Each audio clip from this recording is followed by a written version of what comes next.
ne disposait pas de tels outils.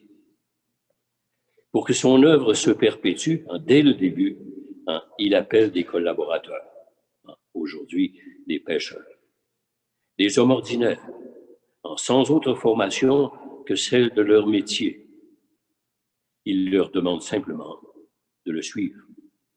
Et pendant 3 ans, ce sera là leur formation, observer Jésus, vivre avec lui, et vivre et penser comme lui. Cela va les transformer.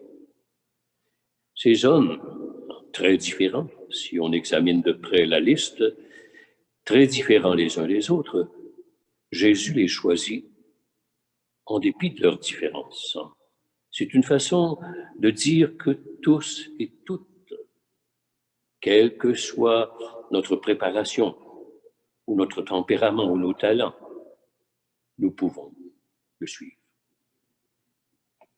On le devine, si les projets pastoraux se limitaient à une réorganisation de structure, cela ne mènerait pas bien loin. Il faut, comme les pécheurs de Galilée, nous mettre à la suite de Jésus, redécouvrir qui il est. Notre monde a besoin de témoins, non de super-héros, mais de gens ordinaires, qui, par leur façon de vivre, illustrent la présence du Christ et savent rendre compte de leur foi quand l'occasion s'en présente. Jésus l'affirme, il ne s'agit plus d'attendre à demain ou de penser ailleurs. Le règne de Dieu est tout proche. Et Paul en rajoute en disant « le temps est limité ». Ne rêvons pas aux conditions idéalisées du passé, où nos ancêtres se rassemblaient massivement autour de leur clocher. La religion meublait leur journée et le dimanche confortait leur adhésion commune à la foi chrétienne. Il semble tellement plus facile de pratiquer quand tout le monde le fait. Ce temps-là n'est plus, du moins au Québec. Les contestations dont l'Église est l'objet vérifient la profondeur de nos racines.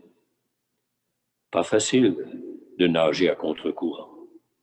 De là la nécessité de nous soutenir les uns les autres. Le temps est là, qui nous oblige à extérioriser nos convictions, au risque d'être critiqués, voire ridiculisés.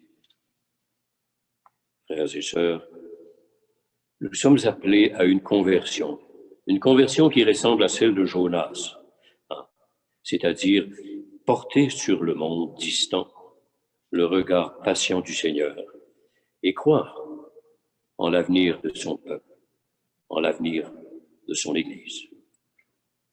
Lorsque Jésus nous invite ses contemporains à se convertir, il s'adresse à des croyants, à des hommes et des femmes qui mettent leur foi dans le Seigneur, comme nous. Il compte sur les pauvres apôtres que nous sommes pour rejoindre ce monde apparemment indifférent, voire hostile à la foi chrétienne. Le règne de Dieu est tout proche, dit Jésus. En d'autres mots, il est à notre portée. Nous pouvons et nous devons agir comme si ce règne était déjà pleinement réalisé. Aimer nos semblables comme si l'amour avait déjà vaincu la haine ou l'indifférence. Et partager sans crainte comme si la solidarité avait fait tomber toutes les barrières injustes, etc.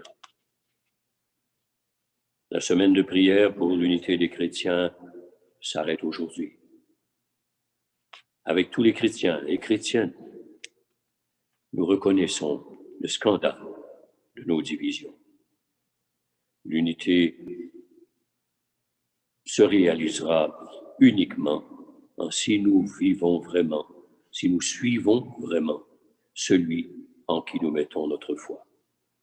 Gardons en mémoire la prière de Jésus, la veille de sa mort, que tous soient un, comme toi, Père.